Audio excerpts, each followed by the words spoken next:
पहला सवाल, कलहन की राज तरंगिणी से लिए गए निम्नलिखित कथनों पर विचार कीजिए और जो सही है वो हमें बताना है इसमें। तो पहला है, सामान्य जन चावल तथा उत्पल शाक कड़वे स्वाद की एक जंगली सब्जी खाते थे। और दूसरा, हर्ष ने कश्मीर में एक ऐसी आम पोशाक शुरू की जो राजा को शोभा दे, जिसमें एक लंबा कोट शामिल था। तो ये दोनों ही सही हैं, तो इसलिए ऑप्शन नंबर सी इस हिसाब से सही हो जाएगा। अगला है, भारत में विदेशियों के आगमन का सही कालानुक्रम बताना है हमें। तो जो सही क्रम है वो है ऑप्शन नंबर बी में आर्य, यूनानी, शक, हूण और तुर्क। तो ये सही क्रम है। अगला देखते हैं, निम्नलिखित में से किसने प्राचीन भारत पर सर्वप्रथम आक्रमण किया था? सही उत्तर होगा ऑप्शन नंबर बी, यूनानियों ने। अगला है, मौर्योत्तर काल के संदर्भ में निम्नलिखित कथनों पर विचार कीजिए और इसमें से सही उत्तर का चयन करना है हमें। तो पहला है, इस काल में शुंग और सातवाहन शासक सत्ता में आए। और दूसरा, भारत और मध्य एशिया के बीच घनिष्ठ व्यापारिक संबंध स्थापित हुए। तो ये दोनों बिल्कुल सही है, तो इसलिए ऑप्शन नंबर ए हमारा सही हो जाएगा, 1 और 2। अगला है, मध्य एशिया के शासकों द्वारा भारत पर आक्रमण करने के कारणों के संदर्भ में निम्नलिखित कथनों में से कौन सा कथन सही है? पहला है, चीन की महादीवार का बनना। दूसरा, सेल्यूकस द्वारा स्थापित साम्राज्य का निर्बल हो जाना। और तीसरा, अशोक के निर्बल उत्तराधिकारी। ये तीनों बिल्कुल सही हैं, तो इसलिए ऑप्शन नंबर डी हमारा सही हो जाएगा, 1, 2, 3। अगला है, भारत पर मध्य एशियाई आक्रमणों के संदर्भ में निम्नलिखित में से कौन सा सही कालानुक्रम है? सही क्रम जो है वो है इसमें भी ऑप्शन नंबर बी, यूनानी, शक, पल्लव और कुषाण। आगे बढ़ते हैं, भारत में यूनानी अधिपत्य के संदर्भ में निम्नलिखित में से कौन सा कथन सही नहीं है? जो सही नहीं है वो है ऑप्शन नंबर पहला, सर्वाधिक प्रसिद्ध यूनानी शासक मिनांदर था और उसने जैन धर्म की दीक्षा ली। ये सही नहीं है। अगला है, निम्नलिखित कथनों पर विचार कीजिए और जो सही है वो बताना है इसमें भी हमें। तो पहला है, मिलिंद पन्हु में मिनांदर और नागसेन के बौद्ध धर्म पर प्रश्नोत्तर का संकलन है। ये बिल्कुल सही है, तो इसलिए ऑप्शन नंबर पहला केवल 1 सही हो जाएगा। अगला है, भारत में शक अधिपत्य के संदर्भ में निम्नलिखित कथनों पर विचार कीजिए और जो सही है वो बताइए। जो सही है उसकी बात करते हैं हम लोग। 2 नंबर सही है, सर्वाधिक प्रसिद्ध शक शासक रुद्रदामन प्रथम था। और तीसरा सही है, भारत में संस्कृत भाषा में पहला अभिलेख रुद्रदामन ने जारी किया था। तो ये हमारा है ऑप्शन नंबर सी में दूसरा और तीसरा, तो ये सही हो जाएगा। अगला है, निम्नलिखित किस शासक ने प्रसिद्ध सुदर्शन झील का जीर्णोद्धार करवाया था? सही उत्तर है ऑप्शन नंबर सी, रुद्रदामन प्रथम। अगला है, शक और विक्रम संवत के संदर्भ में निम्नलिखित कथनों में से कौन सा सही है? सही उत्तर का चयन करना है इसमें से हमें। तो जो सही है वो है ऑप्शन नंबर 3, वर्तमान में भारत सरकार द्वारा शक संवत प्रयोग में लाया जाता है। अगला है, पल्लव शासकों के संदर्भ में निम्नलिखित कथनों में से कौन सा असत्य है? जो असत्य है वो है ऑप्शन नंबर पहला, पल्लव शासकों ने दक्षिण भारत के बड़े क्षेत्र पर अपना आधिपत्य स्थापित किया था।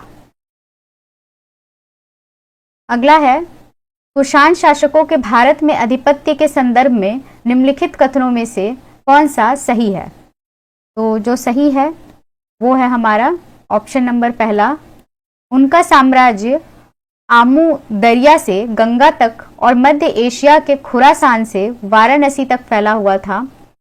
और तीसरा, इनकी राजधानी पुरुषपुर पेशावर थी। तो ये है हमारा ऑप्शन नंबर सी में 1 और 3 इस हिसाब से सही हो जाएगा। अगला है, कुषाण शासक कनिष्क के संदर्भ में निम्नलिखित कथनों पर विचार कीजिए और सही उत्तर का चयन कीजिए। तो जो सही है वो है ऑप्शन नंबर 2, उसने कश्मीर में बौद्ध संगति का आयोजन करवाया था। तो इस हिसाब से हमारा ऑप्शन नंबर बी सही हो जाएगा, केवल 2। अगला है, निम्नलिखित में किन शासकों ने पश्चिमोत्तर भारत में सर्वाधिक संख्या में तांबे के सिक्कों को जारी किया? सही उत्तर होगा ऑप्शन नंबर सी, कुषाण। अगला है, मध्य एशिया में से संपर्क के परिणाम स्वरूप भारत पर पड़ने वाले प्रभावों के संदर्भ में निम्नलिखित कथनों में से कौन सा सही नहीं है? जो सही नहीं है वो है ऑप्शन नंबर सी, मध्य एशियाई लिपि, लिखित भाषा और सुव्यवस्थित धर्म का भारत में प्रचार प्रसार। अगला है, भारत तथा मध्य एशियाई संपर्क तथा व्यापार के संदर्भ में निम्नलिखित कथनों पर विचार कीजिए, और इसमें जो सही है वो हमें बताना है। जो सही है वो है ऑप्शन नंबर पहला, भारत को मध्य एशियाई के अल्ताई पहाड़ों से बड़े पैमाने पर स्वर्ण प्राप्त हुआ। इस हिसाब से हमारा ऑप्शन नंबर ए जो है वो सही हो जाएगा, केवल 1। अगला है, मध्य एशियाई विजेताओं की राज व्यवस्था के संदर्भ में निम्नलिखित कथनों में से कौन सा सही है? जो सही है वो है ऑप्शन नंबर पहला, एक प्रकार की सामंतवादी व्यवस्था की शुरुआत हुई, और तीसरा, एक ही समय में 2 आनुवंशिक राजाओं का संयुक्त शासन होता था। ये दोनों सही है, पहला और तीसरा। तो इस हिसाब से हमारा ऑप्शन नंबर सी सही हो जाएगा। अगला है, मध्य एशियाई संपर्क से धार्मिक विकास के संदर्भ में निम्नलिखित कथनों पर विचार कीजिए, और जो सही है वो बताना है। पहला है, बहुत से विदेशी शासकों ने भारत पर आकर शैव, वैष्णव और बौद्ध धर्म को अपना लिया था। दूसरा, बौद्ध धर्म में महायान संप्रदाय का उदय हुआ। तीसरा, बौद्ध साहित्य के तीनों पिटकों की व्याख्या पूरी की गई। और चौथा, बौद्ध धर्म में मूर्ति पूजा का प्रचलन शुरू हुआ। तो ये चारों ही बिल्कुल सही हैं, तो इसलिए हमारा ऑप्शन नंबर डी सही हो जाएगा। अगला है, कुषाण काल में निम्नलिखित में से कौन से स्थान बौद्ध काल के महान केंद्र थे? सही उत्तर होगा नागार्जुन कोंड और अमरावती। तो ऑप्शन नंबर डी में ये दोनों हैं, ए और बी, तो ये सही हो जाएगा हमारा। अगला है, बौद्ध धर्म से संबंधित सर्वाधिक प्राचीन पट्टचित्र निम्नलिखित में से कौन से स्थानों पर पाए गए हैं? सही उत्तर होगा पहला गया, दूसरा सांची और तीसरा भरहूत। तो इस हिसाब से ऑप्शन नंबर सी सही हो जाएगा, 1, 2 और 3। अगला है, मध्य एशिया से संपर्क से कला और साहित्य के संदर्भ में निम्नलिखित कथनों पर विचार कीजिए। जो सही है वो हमें बताना है इसमें। पहला सही है, इस काल में गंधार और मथुरा कला शैलियों का विकास हुआ। इसके बाद तीसरा सही है, अश्वघोष ने सौंदरानंद नामक काव्य की रचना संस्कृत भाषा में की है। और चौथा, यवनिका का आरंभ यूनानियों ने किया था। तो इस हिसाब से हमारा कूट का ऑप्शन नंबर सी सही हो जाएगा, पहला, तीसरा और चौथा। अगला है, कुषाण काल के साहित्यिक ग्रंथों के संदर्भ में निम्नलिखित कथनों पर विचार कीजिए, और इसमें भी जो सही है वो हमें बताना है। जो सही है वो है पहला, दिव्यावदान में महायान संप्रदाय के उद्देश्यों का वर्णन किया गया है। और दूसरा, बुद्ध चरित की रचना अश्वघोष ने की थी। ये दोनों सही हैं, तो इसलिए ऑप्शन नंबर ए हमारा सही हो जाएगा, पहला और दूसरा। अगला है, भारत पर यूनानी प्रभाव के संदर्भ में निम्नलिखित पर विचार कीजिए, और इसमें भी जो सही है वो बताना है हमें। पहला है, यूनानियों के संपर्क से खगोल और ज्योतिष शास्त्र में खूब प्रगति हुई। दूसरा, यूनानियों ने सेना के लिए सेनानी शासन यानी मिलिट्री गवर्नरशिप की पद्धति शुरू की। और तीसरा, स्ट्रेटेगोस सेना में नियुक्त सेनानी को कहते हैं। ये तीनों ही सही हैं, तो इसलिए ऑप्शन नंबर डी सही हो जाएगा हमारा। निम्नलिखित में से किस शासक ने जूनागढ़ अभिलेख का निर्माण करवाया था? सही उत्तर होगा रुद्रदामन। अगला है, मध्य एशियाई संपर्क से विज्ञान और प्रौद्योगिकी के विकास के संदर्भ में निम्नलिखित कथनों पर विचार कीजिए और जो सही है वो हमें बताना है इसमें।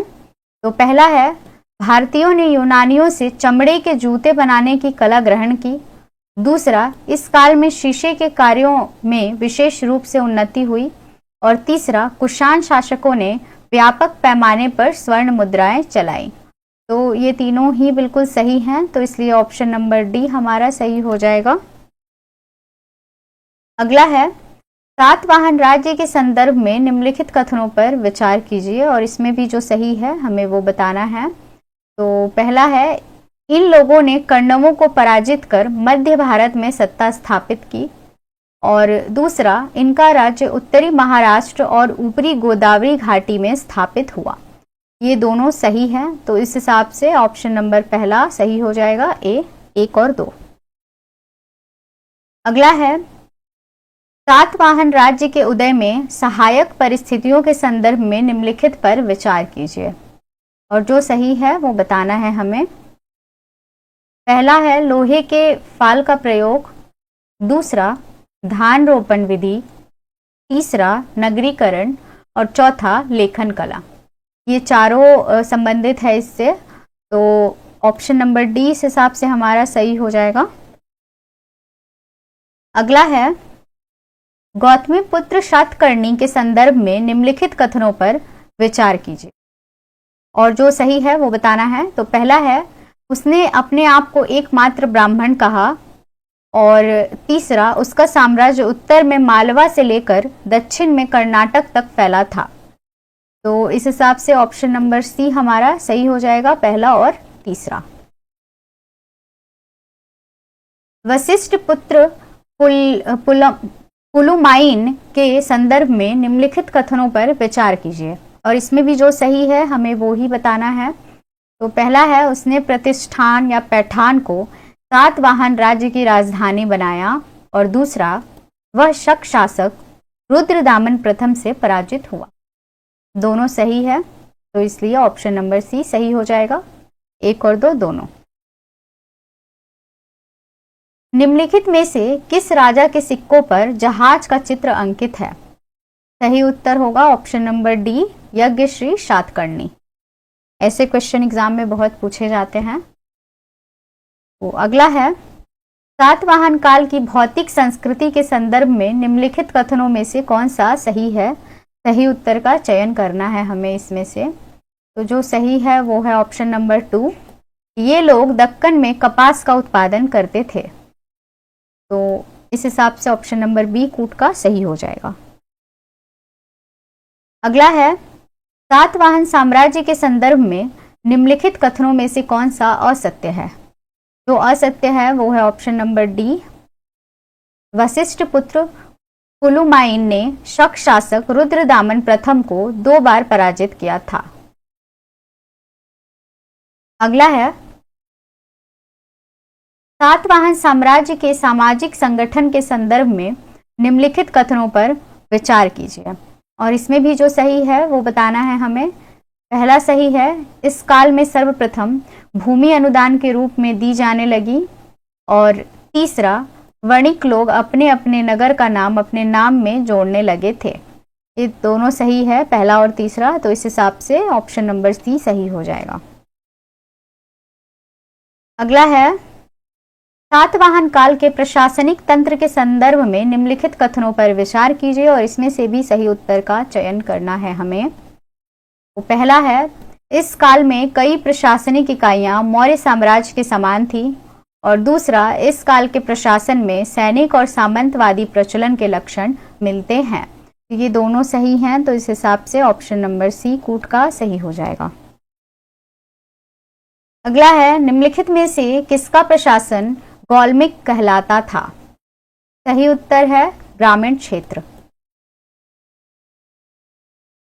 अगला है, सातवाहन साम्राज्य में धर्म के संदर्भ में निम्नलिखित कथनों पर विचार कीजिए और इसमें भी जो सही है वो बताना है हमें। तो पहला सही है, ब्राह्मण धर्म के अतिरिक्त बौद्ध धर्म को भी संरक्षण प्राप्त था। और दूसरा, राजा और रानी दोनों वैदिक यज्ञों में भाग लेते थे। दोनों सही है, तो इस हिसाब से ऑप्शन नंबर पहला जो है ए रूट का सही हो जाएगा। अगला है, निम्नलिखित कथनों पर विचार कीजिए और इसमें से सही उत्तर का चयन कीजिए। पहला है, सातवाहन राज्य में सामंतों की 3 श्रेणियां थी। और दूसरा, नागार्जुन कोंड और अमरावती सातवाहन शासनकाल में महत्वपूर्ण बौद्ध केंद्र बन गए थे। दोनों बिल्कुल सही हैं, तो इस हिसाब से ऑप्शन नंबर सी कूट का सही हो जाएगा। अगला है, सातवाहन काल के चैत्य और विहार के संदर्भ में निम्नलिखित कथनों में से कौन सा असत्य है? जो असत्य है वो है ऑप्शन नंबर बी, सर्वाधिक प्रसिद्ध विहार कार्ले का है, जो दक्षिणी दक्कन में स्थित है। अगला है, निम्नलिखित कथनों पर विचार कीजिए और इसमें से भी सही उत्तर का चयन कीजिए। तो पहला है, नागार्जुन कोंड के स्तूप भित्ति प्रतिमाओं से सुसज्जित हैं। और दूसरा, अमरावती में स्तूपों के साथ साथ हिंदू मंदिर भी बने हैं। तो ये दोनों ही सही नहीं हैं, तो इसलिए हमारा ऑप्शन नंबर डी सही हो जाएगा, ना तो एक और ना ही दो। अगला है, सातवाहनों की भाषा के संदर्भ में निम्नलिखित कथनों पर विचार कीजिए और जो सही है इसमें हमें वो बताना है। तो पहला है, इनकी राजकीय भाषा प्राकृत थी। दूसरा, इनके सभी अभिलेख प्राकृत भाषा और ब्राह्मणी लिपि में लिखे गए हैं। और तीसरा, गाथा हास्तसई की रचना हाल नामक सातवाहन राजा ने की थी। ये बहुत इंपॉर्टेंट पॉइंट है, इससे इंडिविजुअली भी क्वेश्चन बने हैं।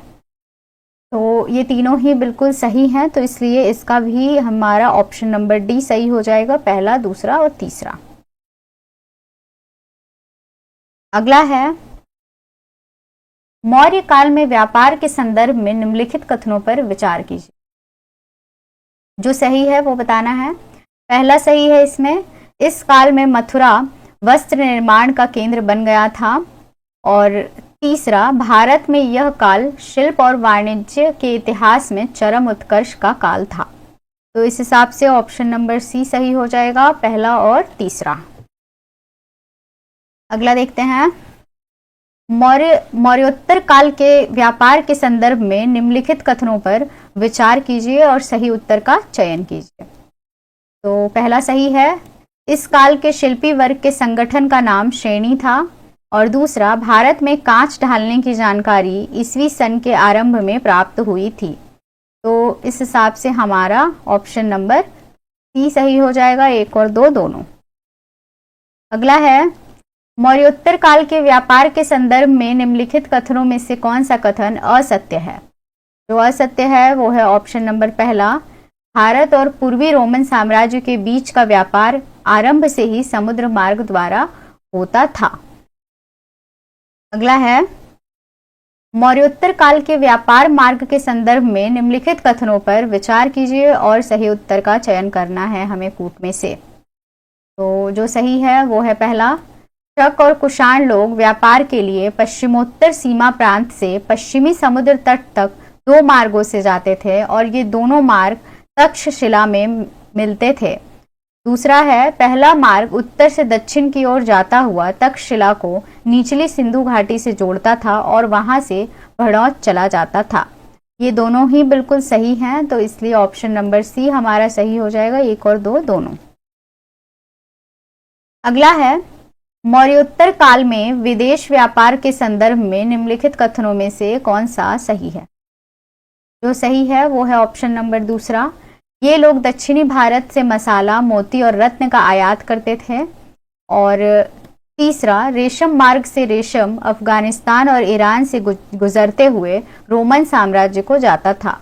तो इस हिसाब से ऑप्शन नंबर सी हमारा सही होगा, दूसरा और तीसरा।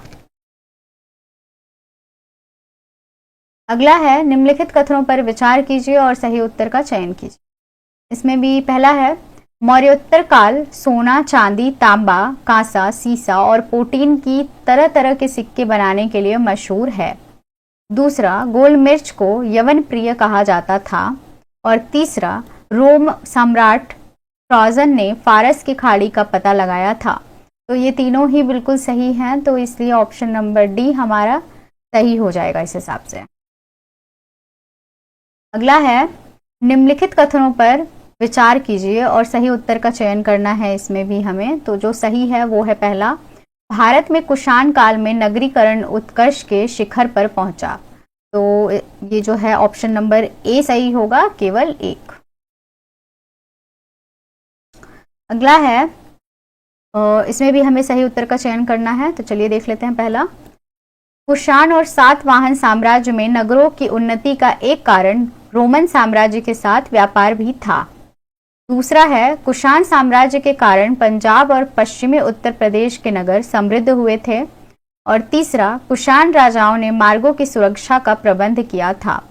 तीनों ही बिल्कुल सही हैं, तो इसलिए ऑप्शन नंबर डी इस हिसाब से सही हो जाएगा। अगला है, कलिंग राज्य के संदर्भ में निम्नलिखित कथनों पर विचार कीजिए और सही उत्तर का चयन कीजिए। पहला है, यह महानदी के दक्षिण में उड़ीसा के समुद्र तट पर स्थित था।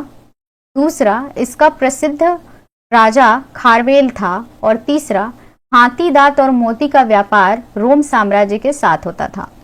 तीनों बिल्कुल सही हैं और ऑप्शन नंबर डी सही हो जाएगा। अगला है, भूमि अनुदान प्रथा के प्रचलन से क्या क्या लाभ हुए। पहला, कृषि पंचांग का ज्ञान। दूसरा, आयुर्वेद का प्रसार।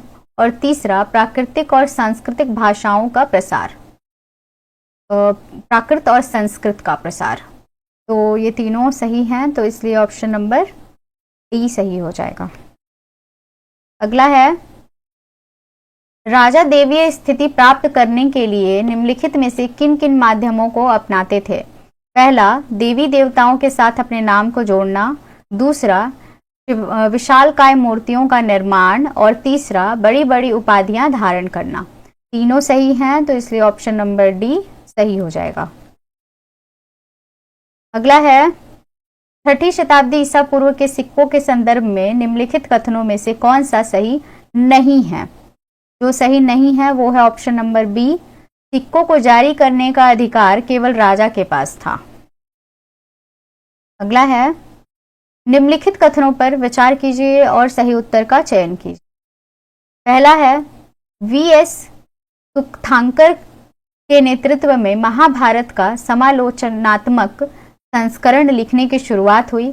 और दूसरा, सातवाहनों के अभिलेख पारिवारिक तथा वैवाहिक रिश्तों की जानकारी प्राप्त करने में मददगार है। तो ऑप्शन नंबर सी इस हिसाब से सही हो जाएगा, 1 और 2 दोनों। अगला है, निम्नलिखित में से किस शासक ने स्वयं को अनूठा ब्राह्मण कहा। सही उत्तर होगा option number A, Gautamiputra Satakarni. अगला है, किस भारतीय शासक को हूण शासक मिहिर कुल को भगाने का श्रेय प्राप्त है।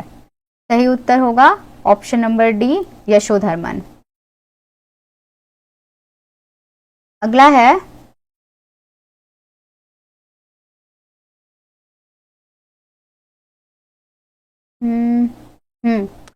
अगला है, भारत में स्वर्ण मुद्रा के प्रचलन से संबंधित निम्नलिखित कथनों पर विचार कीजिए और इसमें भी सही उत्तर का चयन करना है हमें। तो जो सही है वो है ऑप्शन नंबर 3, सर्वप्रथम इंडो ग्रीक शासकों ने ही लेख वाले सिक्के यानी मुद्रा लेख जारी किए। तो इस हिसाब से ऑप्शन नंबर बी सही हो जाएगा। अगला है, भागवत संप्रदाय के उद्भव और विकास से संबंधित निम्नलिखित कथनों में से कौन सा एक सही नहीं है। जो सही नहीं है वो है ऑप्शन नंबर बी, भागवत धर्म का केंद्र बिंदु भागवत या विष्णु की पूजा है, जो वैदिक काल के एक प्रमुख देवता थे। जो सही नहीं है। अगला देखते हैं, निम्नलिखित कथनों पर विचार कीजिए और इसमें से सही उत्तर का चयन करना है हमें।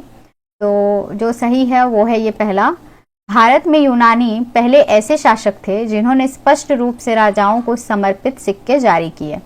तो इस हिसाब से ऑप्शन नंबर ए केवल एक सही हो जाएगा। अगला है, एक तरफ पुस्तक है, दूसरी तरफ लेखक दिए गए हैं और इन्हें हमें मिलाना है। तो चलिए देख लेते हैं क्या होगा इसका सही मिलान।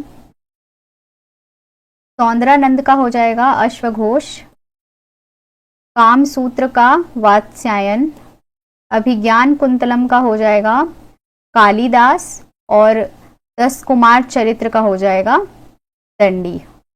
तो इस हिसाब से ऑप्शन नंबर सी सही हो जाएगा 3412।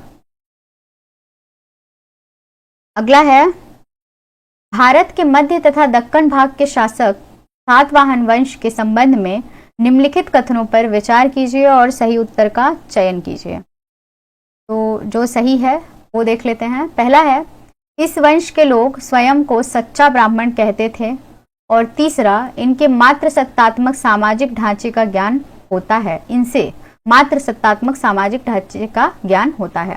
तो इस हिसाब से ऑप्शन नंबर बी हमारा सही हो जाएगा, पहला और तीसरा।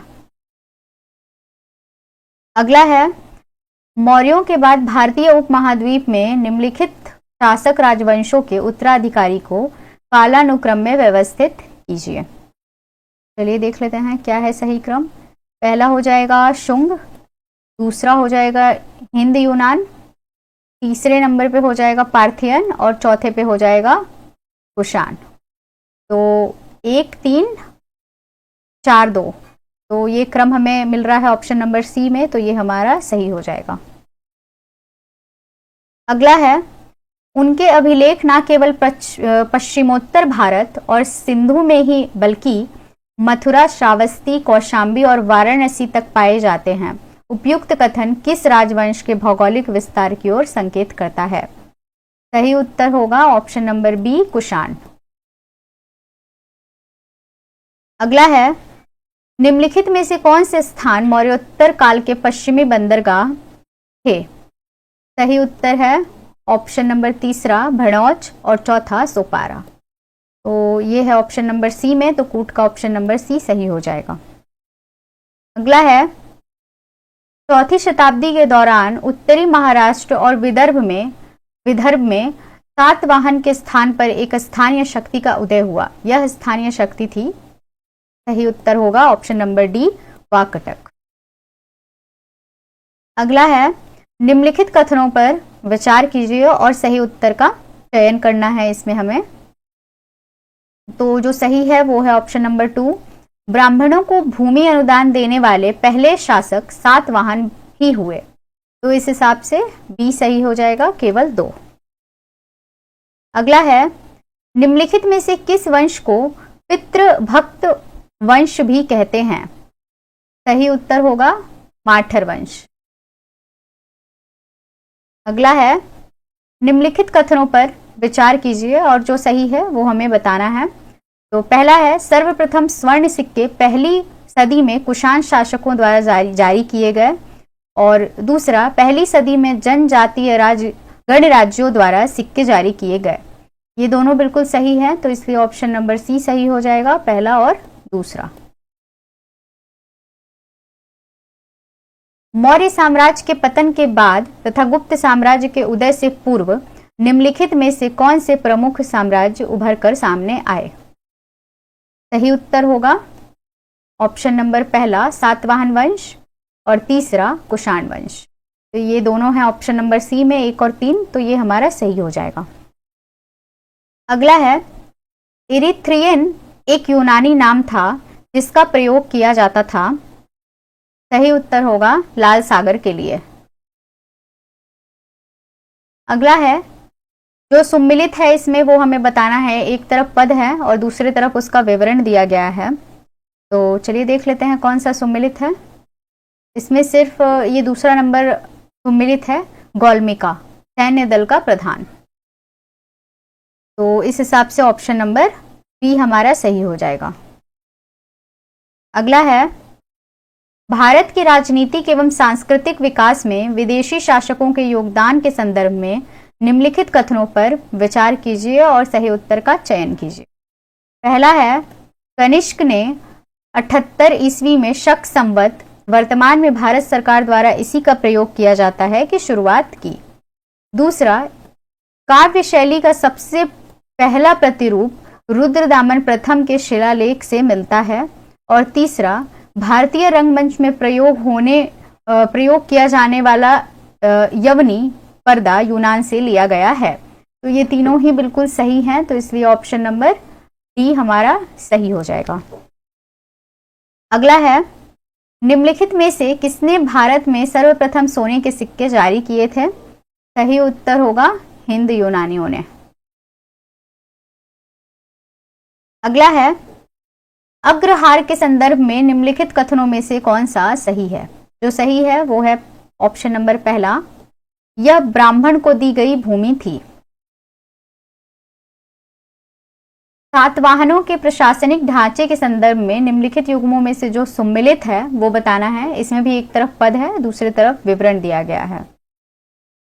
तो जो सही है वो है इसमें भी गौलमिक सैन्य दल का प्रधान।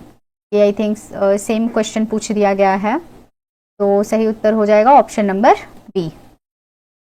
अगला है, निम्नलिखित में से कौन से कथन सही हैं? तो चलिए जो सही है वो ही देख लेते हैं सीधी सीधी। तो जो सही है वो है ऑप्शन नंबर 3, भारत में द्वैत शासन की विचित्र प्रथा की शुरुआत कुषाणों के समय हुई। तो इस हिसाब से ऑप्शन नंबर बी हमारा सही हो जाएगा, केवल 3। तो आज के वीडियो में बस इतना ही। होप आप लोगों को वीडियो हेल्पफुल लगी होगी।